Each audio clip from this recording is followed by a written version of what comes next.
তিনি আলোচনার মধ্যে গিয়ে ওই ডিসেম্বরে থাকেননি, তিনি কিন্তু ফেব্রুয়ারিতে চলে গেছেন এবং ইউনূস সাহেব পিছিয়ে তিনি ফেব্রুয়ারিতে এসেছেন। একেই বলে রাষ্ট্রনায়কোচিত নেতা। রাষ্ট্রের নায়ক জনগণের শান্তির কথা চিন্তা করে, কোনো বিভেদ বিভাজনে না গিয়ে, কোনো সংঘর্ষে না গিয়ে এই দুই নেতা আমাদের একটা শান্তিপূর্ণভাবে নির্বাচনের সুযোগ করে দিয়েছেন। অনেকের পছন্দ হয় নাই, অনেকের পছন্দ হয় নাই, তারপর নির্বাচন হলেই তাদের বিপদ। এখন নির্বাচন নাই, সুতরাং তাদের অনেক গুরুত্ব আছে। যে নির্বাচন হয়ে যাবে তত জনগণের যারা ভালোবাসার দল তারাই তো ক্ষমতায় আসবে, তাই না? তো তখন তাদের গুরুত্ব কতটুকু থাকবে কি থাকবে না তখন জানিতে হবে। যে কারণে ওরা নারাজ হয়েছে এবং নারাজ হয়ে গতকালকে একটা বৈঠকে হাজির হয় না। অনেকে আমরা মনে করছি যে আওয়ামী লীগ নাই, সুতরাং মাঠ ফাঁকা। মাঠ ফাঁকা না, মাঠের মধ্যে সব মানুষ দাঁড়ায় আছে। ওই মানুষরা বিবেচনা করে দেখবে যে আমাদের কোন দলটা কোন মানুষটা ভালো। 91 সালে নির্বাচন করেছিলাম, মনে আছে? 91 সালে বিএনপি খুব ছোট দল ছিল। বিএনপির ইলেকশনে জিতবে কি জিতবে না, কয়টা আসন পাবে, এটা নিয়েও কথাবার্তা ছিল। কলকাতায় এয়ারপোর্টে হাসিনাকে সাংবাদিকরা জিজ্ঞেস করলো, বলেন তো দেখি এই নির্বাচনে বিএনপি কয়টা সিট পাবে? তো অনেকেই বললো হাসিনা, সবাই কয়টা আর পাবে, বড়দের 10টা। কিন্তু ওই নির্বাচনে বিএনপি সংখ্যাগরিষ্ঠতা লাভ করে সরকার গঠন করেছিল, কারণ বিএনপির সেই ভাবমূর্তি, জনগণের কাছে ভালোবাসা বিএনপি পেয়েছে। ওই ভালোবাসাটা আপনাদেরকে আবার অর্জন করতে হবে, আছে আপনাদের, সেটা যেন টিকে থাকে সেই ব্যবস্থা করতে হবে। এটা আমি বারবার এই জন্য বলছি যে এইটা ছাড়া আমাদের কোনো পথ নাই। জনগণের ভালোবাসা ছাড়া আমরা কখনোই রাজনৈতিকভাবে সফল হতে পারবো না। এটাকে আমাদেরকে অবশ্যই সফল করতে হবে। আমি বক্তব্য শেষ করব, সবার শেষ করার আগে একটা কথা বলি, নেতৃত্বের প্রতিযোগিতা তো থাকবেই, নাহলে দলই হবে না, তাই না? কিন্তু তাকে কেন্দ্র করে এমন কিছু যেন আমরা না করি যেটা খারাপ দিকে যাবে। বরং নেতৃত্বের প্রতিযোগিতার মধ্য দিয়ে আমরা যেন শ্রেষ্ঠ নেতৃত্ব পাই, সেই দিকটা আমাদেরকে বিবেচনা করতে হবে। আর সবাইকে আন্তরিকভাবে ধন্যবাদ এবং কৃতজ্ঞতা জানাচ্ছি যে আমাকে আপনারা সুযোগ করে দিয়েছেন এই উত্তরার মাটিতে আপনাদের সাথে কথা বলার। কারণ এখানে আমার 17টা বছর বিরোধী দলে থাকতে কেটেছে। এই উত্তরা থেকে আমি বহুবার জেলে গেছি আমার বাসা থেকে, এটা বাস্তবতা। সুতরাং এটা আমার জন্য একটা বড় আনন্দের কথা, আমার একটা গর্বের কথা। প্রিয় ভাই বোনেরা, আপনারা ভালো থাকবেন, সুস্থ থাকবেন। বিএনপিকে সবাই মিলে একটা শক্তিশালী সংগঠন তৈরি করবেন এবং বিএনপি যেন সুনামের সঙ্গে, এই কথা যেন সবাই বলে যে বিএনপি একটা এমন দল যে দলের আস্থা আমরা রাখতে পারি, সেখানে কনফিডেন্স রাখতে পারি। এই বলে আবারও আমাকে আমন্ত্রণ করার জন্য আমি সকলকে ধন্যবাদ জানিয়ে আপনাদের সকলকে সুস্বাস্থ্য দীর্ঘায়ু কামনা করে আল্লাহ তাআলার কাছে এই দোয়া চাই, যারা প্রাণ দিয়েছে তাদেরকে বেশ কিছু করা হয়। আসসালামু আলাইকুম ওয়া রাহমাতুল্লাহি ওয়া বারাকাতুহু। কি হইছে না? মজা হইছে কিনা? অনেকের সাজা হবে। এইটা একটা সব জায়গায় বড় বড় নেতাদের সাজা হয়ে গেছে। আওয়ামী লীগ হচ্ছে সেই দল যারা নিজেকে ছাড়ার কিছু বোঝে নাই এবং দেশকে ধ্বংস করেছে। ভাই, ওই বক্তব্য করতে গেলে অনেক সময় লাগবে। আমি শুধু আপনাদেরকে আওয়ামী লীগের কথাগুলো মনে করে দিতে চাই, কেন জানেন? ওই নিজেদের মধ্যে ঝগড়া করতে করতে ওদের শয়তানিগুলো ভুলে যাচ্ছি আমরা। ওরা যে হাজার হাজার ছেলেদেরকে হত্যা করেছে, প্রকাশ্যে গুলি করে হত্যা করেছে, গুম করেছে, লুট করেছে, বাড়ি দখল করেছে, দোকান দখল করেছে, ওই কথাগুলো আমরা ভুলে যাচ্ছি। ওইটা মনে করে দেওয়ার জন্য আমি বারবার ওই কথা বলি। বন্ধুগণ, আমরা রাজনীতি করি, রাজনৈতিক দল, আমাদের কাজ কি? জনগণের কাজ করা। আমাদের কাজ কি? জনগণ যেন শান্তিতে থাকে, জনগণ যেন শিক্ষা ব্যবস্থা পায়, তার ছেলেমেয়েরা যেন লেখাপড়া করতে পারে, স্বাস্থ্য ব্যবস্থা অসুখ করে যেন চিকিৎসা পায়, পাশ করে বেরোলে যেন চাকরি পায়, একটা উন্নত জীবন যাপন করতে পারে, সেটাই তো আমাদের লক্ষ্য, তাই না? সেজন্যই আমরা কাজ করছি। আজকে সেইটা করার জন্যই আমাদের চেয়ারম্যান 31 দফা দিয়েছেন। এখানে আমাদের অনেক নেতারা 31 দফা বলেছে, কিন্তু আপনারা কতজন 31 দফা ঠিক করে পড়েছেন, বুঝেছেন, এটা আরো দেখতে হবে। প্রত্যেকটি দফাতে দেখবেন যে নতুন একটা স্বপ্ন এবং গণতন্ত্রকে প্রতিষ্ঠা করবার বিষয়গুলো সুপ্রতিষ্ঠিত। আমাদের চেয়ারম্যান সাহেব বলেছেন আমাদের প্রধান কাজ কি, যে আমাদের যে বেকার মানুষ আছে, বেকার ছেলেরা আছে, তাদেরকে আমাদেরকে চাকুরি বা কর্মসংস্থানের ব্যবস্থা করে দিতে হবে, তাই না? এবং তিনি ঘোষণা করেছেন যে তিনি 1 কোটি মানুষের চাকরির ব্যবস্থা করবেন, কর্মসংস্থানের ব্যবস্থা করবেন। সব মিলিয়ে আমাদেরকে একটা সত্যিকার অর্থেই একটা নতুন সূর্য যে উঠেছে, সেটার আলোটাকে সকলকে গ্রহণ করতে হবে। সে আলোটাকে গ্রহণ করে আমাদেরকে পুরো দেশকে আলোকিত করতে হবে। একটা কথা আমিনুল খুব ভালো বলেছে, এখানে আমাদের এখানে মহিলা সংখ্যা খুব কম দেখতে পাবে। এখানে না, দেশের বেশিরভাগ জায়গাতে দেখি মহিলাদের সংখ্যা কম রাজনীতিতে। এটা বাড়াতে হবে। আমাদের দেশে জনসংখ্যা 50% বেশি মহিলা, ঠিক না? আমাদের মেয়েরা এখন লেখাপড়ায় ছেলেদের চেয়ে গিয়ে দেখেন, এসএসসি পরীক্ষা, এইচএসসি পরীক্ষা সংখ্যা তাদের বেশি, রেজাল্টে দেখবেন আপনার ছেলেদের চেয়ে তাদের অনেক ভালো হচ্ছে, তাই না? তাদের কিন্তু আমাদের সামনে নিয়ে আসতে হবে। এখানে আপনারা সবাই বলেছেন আমরা আওয়ামী লীগকে নিব না, আমিও বলি আওয়ামী লীগ আমরা নেব না, আমরা খারাপ লোককে নিতে চাই না, কিন্তু আমরা ভালো মানুষ যে নতুন ভাবে রাজনীতি করতে চায় তার কথা অবশ্যই আমরা চিন্তা করি। কিন্তু আপনারা মাথায় রাখতে হবে, সব বাদ দিলে চলবে না।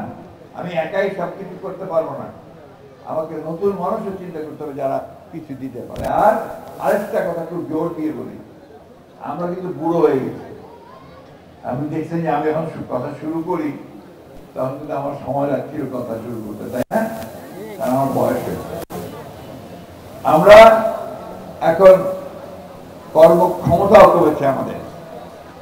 এখন আমাদের জায়গায় বলিষ্ঠ তরুণদেরকে আসতে হবে, যুবকদেরকে আসতে হবে, কাজ করতে হবে তাদেরকে, দল তৈরি করতে হবে তাদেরকে, তাদেরকে দল তৈরি করে সামনের দিকে এগিয়ে যেতে হবে। ভাই, একটা কথা শুনে মাঝে মাঝে আমার খুব দুঃখ হয় যে বিএনপির বদনাম শুনলে আমার খুব দুঃখ হয়।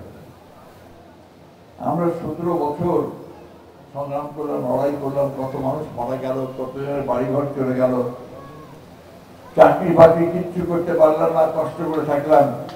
আর এখন যখন সময় আসছে আমাদের ভালোভাবে কিছু করার, তখন যদি বলে যে বিএনপি খারাপ কাজ করতেছে, তখন কি ভালো লাগবে? ওইটা যেন শুনতে না পাই। এইটা খুবই একেবারে আন্তরিকতার সঙ্গে এটাকে বাদ দিয়ে কাজ করতে হবে। যারা করছে এগুলো, এরা কিন্তু সব আমাদের লোক নয়। এরা যারা প্রফেশনাল চাঁদাবাজ, যারা চাঁদা করি চলে, এরা আপনার মিলে যায় কোনোভাবে, মিলে গিয়ে চাঁদাবাজি করে। আর প্রশাসন তো রাতারাতি আপনার ধর্মপুত্র যুধিষ্ঠির হয়ে যায় নাই। প্রশাসন ওই সুযোগগুলো খুঁজে বা লোকজনকে পর্দায় ফুটে তাড়াতে হয়ে নিয়ে যাওয়ার চেষ্টা করে। আমি আপনাদের কাছে অনুরোধ করবো এই সবাইয়ের কর্মসূচি যেন আপনাদের সফল হয়, সঠিকভাবে হয়, সাচ্চা লোকজনদের নিয়ে যেন আপনারা যারা আছেন সবাই করতে পারেন এবং ভবিষ্যৎ দিকে আমরা ভালো করেছি সেইভাবেই তাদেরকে নিতে হবে, যেটা আমার দরকার যোগ্য মানুষটাকে, তাই না? আওয়ামী লীগকে আমরা নেব, কারণ আওয়ামী লীগ প্রমাণিত যে তারা খারাপ মানুষ, তারা ডাকাত, তারা মাফিয়া, তারা দখলদার, তাদেরকে আমরা দলে নেব। কিন্তু যে রাজনীতি করে নাই, কখনো করে নাই, আওয়ামী লীগও করে নাই, কিন্তু ভালো মানুষ, যোগ্যতা আছে, এলাকায় তার গ্রহণযোগ্যতা আছে, এইসব মানুষের কথা আমাদেরকে ভেবে দেখতে হবে। যে আজকে জাতির এই চরম ক্রান্তির লগ্নে একটা ভয়াবহ ফ্যাসিস্ট শক্তি দীর্ঘ 15 বছর এই জাতির সমস্ত মানুষের উপর অত্যাচার নির্যাতন নিপীড়ন করেছে। আমাদের সমস্ত গণতান্ত্রিক যে প্রতিষ্ঠান সেগুলোকে ভেঙে দিয়েছে, কাঠামোগুলোকে ভেঙে দিয়েছে, বিচার ব্যবস্থা ধ্বংস করে দিয়েছে, নির্বাচন ব্যবস্থা ধ্বংস করেছে, আমাদের প্রশাসন, বিশেষ করে পুলিশ প্রশাসনকে তারা দলীয়করণ করেছে, ব্যবসা বাণিজ্য সব কুক্ষিগত করেছে এবং অর্থনৈতিক ব্যবস্থাকে কুক্ষিগত করতে গিয়ে সমস্ত ব্যবস্থাকে ভেঙে দিয়েছে। বন্ধুগণ, সেই 15 বছর পরে ছাত্র জনতার বিপ্লবের মধ্য দিয়ে এবং আপনাদের 15 বছর সংগ্রামের মধ্য দিয়ে আমরা এই ফ্যাসিস্টকে সরাতে সক্ষম হয়েছি। আমি আজকে সেজন্য আবার অত্যন্ত শ্রদ্ধার সঙ্গে, কৃতজ্ঞতার সঙ্গে, ভালোবাসার সঙ্গে আমাদের সেই সব বীর শহীদদের কথা স্মরণ করতে চাই, যারা এই জুলাই আগস্ট অভ্যুত্থান শুধু নয়, তারা একই সঙ্গে 15 বছরে যারা প্রাণ দিয়েছে তাদের সকলের প্রতি, আহতদের প্রতি আমি জানাচ্ছি আন্তরিক সহানুভূতি। এই যে ত্যাগ শিকার 15 বছর ধরে যে আপনার অত্যাচার, অন্যায়, কারাবরণ, আমি অনেককে চিনি এখানে, আমি অনেককে দেখেছি যে কারাগারে আমার সঙ্গে তারা ছিলেন, বিশেষ করে শেষের দিকে আপনাদের বড় বড় নেতারাও আমার সঙ্গে কারাগারে ছিলেন। এর মধ্যে আমার সবচেয়ে কষ্ট হয়েছে যখন একদিন আমি আমাদের ডিভিশন থেকে অফিসের দিকে যাচ্ছি কোর্টে আসবো বলে, সেই সময় দেখি যে রাস্তার ধারে একজন অল্প বয়সী মানুষ, সে কোয়েদির পোশাক পরে ঝাড়ু দিচ্ছে, অর্থাৎ জেলখানা যা বলা হয় ঝাড়ু দফা,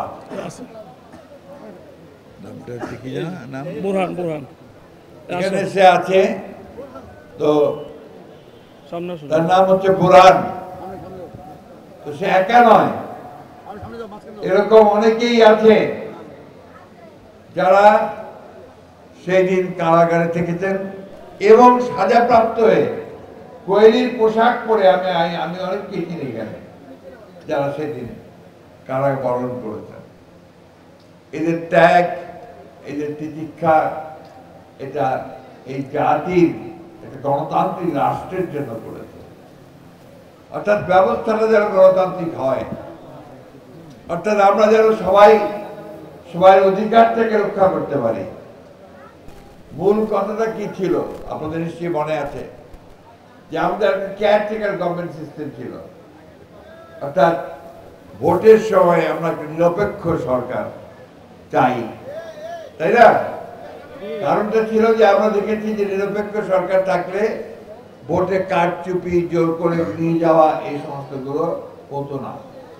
সেই কারণে ওই দাবিটাই ছিল আমাদের প্রধান, এই দাবিতেই আমরা কিন্তু আন্দোলন করেছি।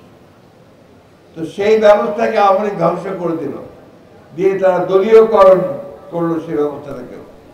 ওই ভোটের সময় আপনাদের এখানে 1টা 3টা ভোট হয়েছে, ভোট কেন্দ্রে মানুষ কেউ যেতে পারেনি, তাই না? বলে দিয়েছে ভাই তোর আসার দরকার নাই, ভোট দিয়ে দিচ্ছি।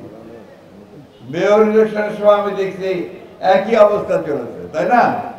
তো ভোট কেন্দ্রে আপনারা যেতে পারেননি, ভোট দিতে পারেননি। আমরা সেই ভোটের ব্যবস্থাটাকে ফিরিয়ে চেয়েছি যে আমার ভোট আমি দেবো, যাকে খুশি তাকে দেব। সেই সঙ্গে আমরা আইনের শাসন চেয়েছি। আওয়ামী লীগ ক্ষমতায় থেকে তারা যেটা বলতো সেটাই হয়ে যেত আইন। আমাদের সেটাই বিশ্বাস করি না। আমরা বিশ্বাস করি আমাদের সংবিধানে যা আছে, আইনের মধ্যে যা আছে, নিয়মকানুন যা আছে, সেই সবগুলো মিলিয়েই একটা রাষ্ট্র চলবে।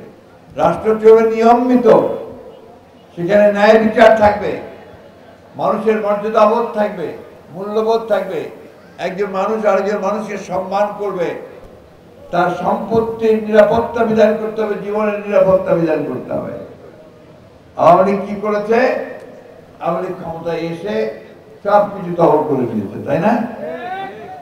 আপনাদের এই এলাকায় আমার 4 নম্বর সেক্টরে থাকতাম, ওখানে তুষার নামে এক ছেলে, সে ডিশের ব্যবসা করত। আমার কেবলের কানেকশন সেই দিয়েছিল। তো এই আপনার নতুন এমপি ইলেকশন হলো, আপনাদের বাই ইলেকশন, সেখানে হওয়ার পরে একদিন সে আমার বাসায় এসছে। এসে আমি বললাম, কি খবর, তোর ব্যবসা কেমন চলছে? তো বলছে, স্যার ব্যবসা তো আমার নাই। কেন? যে আমার ব্যবসা তো আওয়ামী লীগের এমপি আমাকে দেখে নিয়ে বলেছে অনেকদিন ব্যবসা করেছে, এখন ব্যবসা করবো আমরা, এবং আওয়ামী লীগের লোককে দিয়ে দিয়েছে। এই ঘটনার বিরুদ্ধে, এই সব ব্যবস্থার বিরুদ্ধে কিন্তু আমাদের সংগ্রাম। আমরা যদি আবার ওইটা হয়ে যাই, তাহলে কিন্তু আপনি আওয়ামী লীগ হয়ে গেলেন। অর্থাৎ কোনো কিছু জোর করে, দখল করে, চাঁদাবাজি করে আমরা যেন মানুষের অধিকারকে হরণ না করি, আইন যেন নিজের হাতে তুলে না নেই, এই কথাটা আমাদেরকে সবসময় মনে রাখতে হবে। আমাদের ভারপ্রাপ্ত চেয়ারম্যান সব সময় একটা কথা বলছেন, বারবার করে বলছেন যে আপনারা কখনো নিয়ম ভঙ্গ করবেন না, আইন ভঙ্গ করবেন না, অন্যের উপর অন্যায় অত্যাচার করবেন না। আপনাকে যে জনগণ ভোট দেবে, কি দেখে দেবে? আপনি ওকে ধমকাবেন, ওর ব্যবসা নিয়ে নেবেন, বাড়ি নিয়ে নেবেন, ওকে আপনাকে ভোট দেবে? দেবে না। ওই জায়গায় তার সঙ্গে আপনাকে ভালোবাসা তৈরি করতে হবে, উইনওভার করতে হবে, তাকে ভালোবেসে তার কাছ থেকে ভোটটা কেটে নিতে হবে, তাই না? সুতরাং এই বিষয়গুলো কিন্তু আপনার পার হয়ে আজকে এই জায়গায় আমরা এসেছি, যে ওই জায়গাটা তৈরি করার জন্য।